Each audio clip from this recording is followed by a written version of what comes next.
Assalamualaikum warahmatullahi wabarakatuh. Saya di sini akan menjelaskan tentang 10 kode etik pariwisata dengan 3 teman saya. Stay tune ya.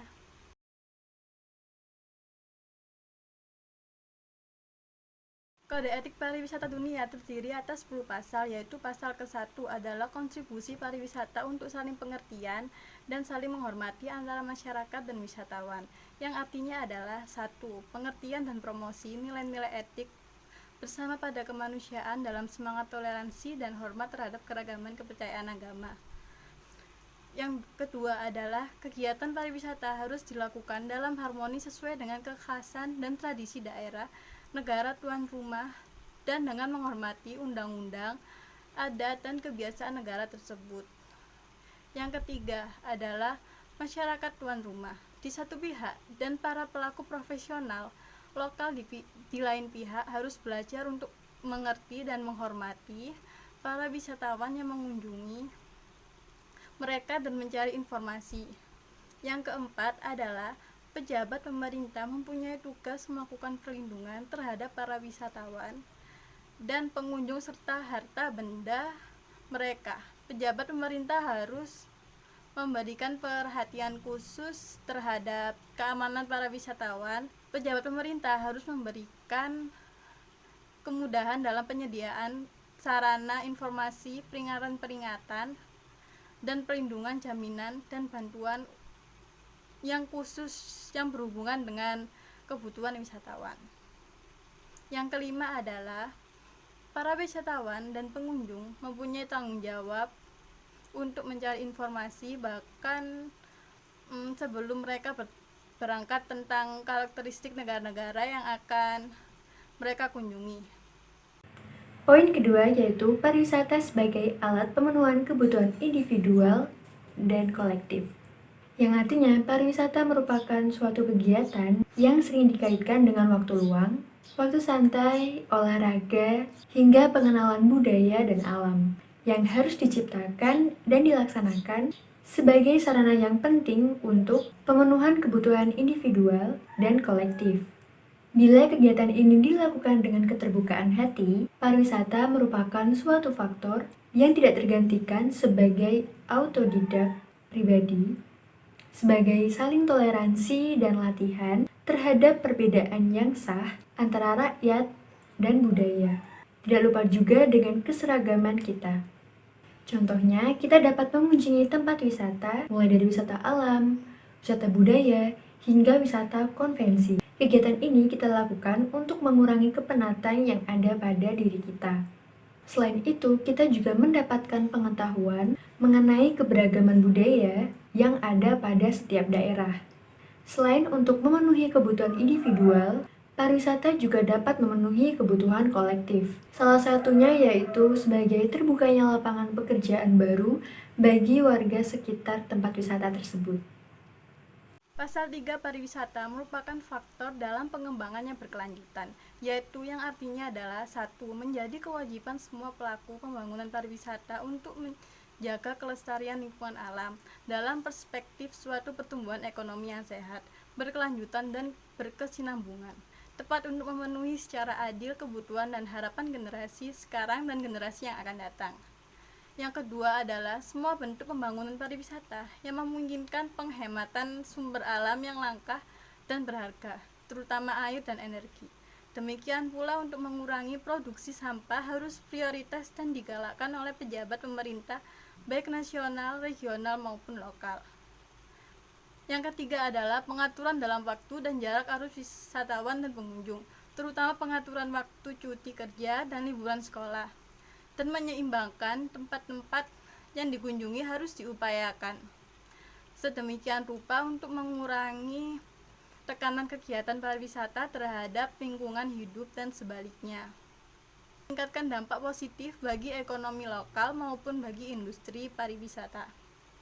Yang keempat adalah prasarana dan kegiatan pariwisata harus dirancang dan diprogram sedemikian rupa untuk melindungi ekosistem dan biodiversitas serta untuk melestarikan jenis-jenis flora dan fauna yang terancam punah. Yang kelima adalah wisatawan wisata alam dan ekowisata diakui sebagai bentuk kegiatan pariwisata yang dapat memperkaya dan meningkatkan penghasilan pariwisata apabila dilakukan dengan menghormati lingkungan alam dan melibatkan penduduk setempat dalam pengembangan pariwisata. Yang keempat, pariwisata adalah warisan budaya umat manusia dan berkontribusi pada peningkatannya.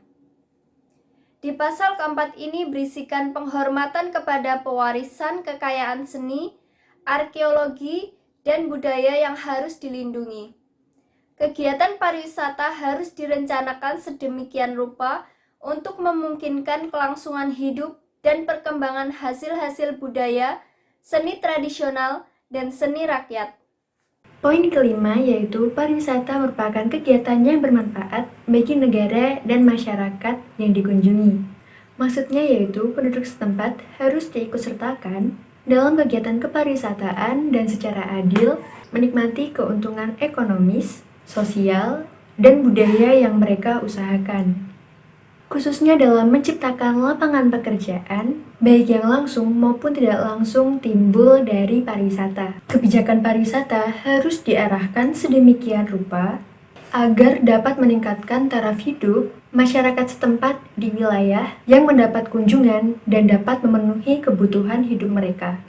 Pendekatan perencanaan arsitektural dalam pengembangan kawasan wisata dan akomodasi harus dilakukan secara terpadu dan integrasinya sebaik mungkin dengan jaringan ekonomi dan sosial setempat.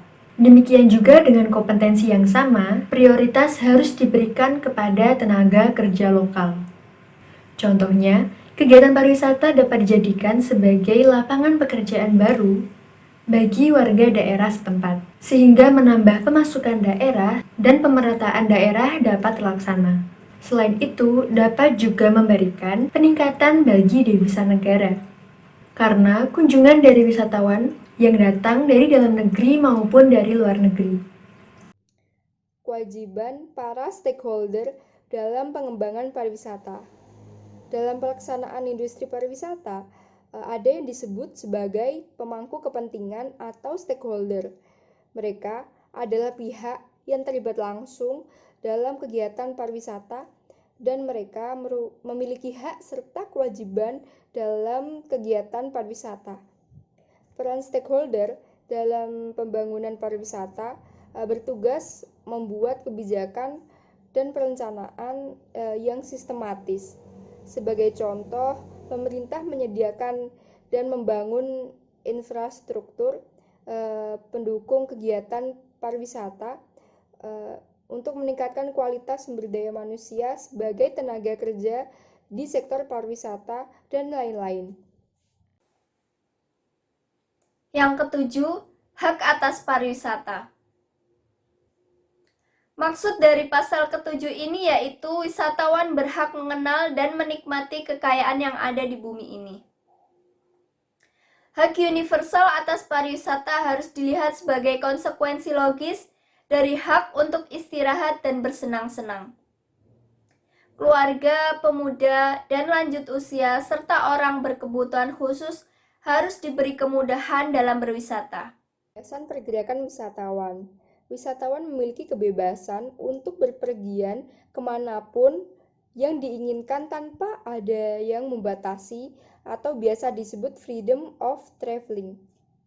Namun demikian, seorang wisatawan juga dituntut untuk mematuhi kode etik pariwisata yang berlaku.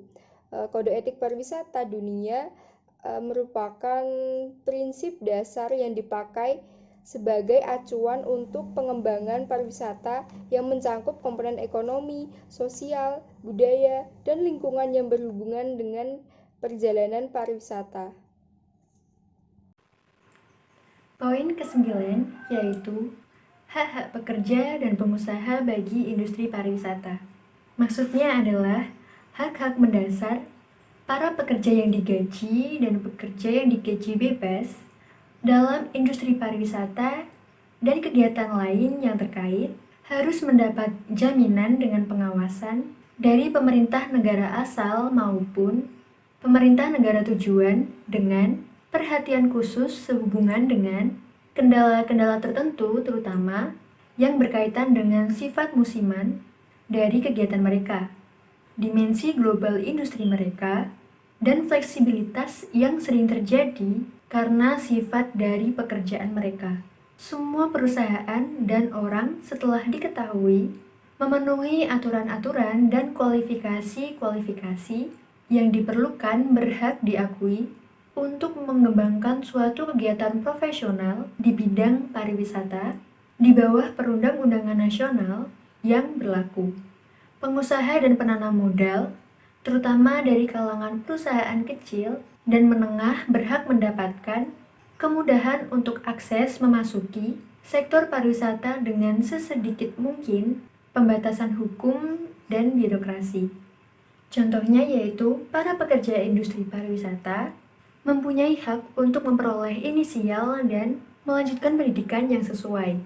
Mereka berhak diberikan perlindungan sosial yang memadai dan ketidakpastian pekerjaan harus dibatasi sedapat mungkin. Sedangkan hak untuk pengusaha pariwisata, yaitu pengusaha berhak untuk mengembangkan suatu kegiatan kepariwisataan dan diberikan kemudahan akses saat ingin melakukan pembangunan pada tempat wisata tersebut. Penerapan prinsip-prinsip kode etik global untuk pariwisata. Kode etik pariwisata dunia dibuat dengan maksud dan tujuan untuk memajukan bidang pariwisata dunia. Salah satunya adalah dalam upaya memberikan pelayanan terbaik dan perlindungan kepada setiap wisatawan yang berkunjung di suatu negara. Pada tahun 1999, Majelis Umum WTO mengadopsi Global Code of Ethics for Tourism atau biasa disingkat GCET atau Kode Etik Pariwisata Global sebagai kerangka dasar dari pariwisata yang bertanggung jawab dan berkelanjutan. Cukup sekian penjelasan yang dapat kami sampaikan. Wassalamualaikum warahmatullahi wabarakatuh. Terima kasih.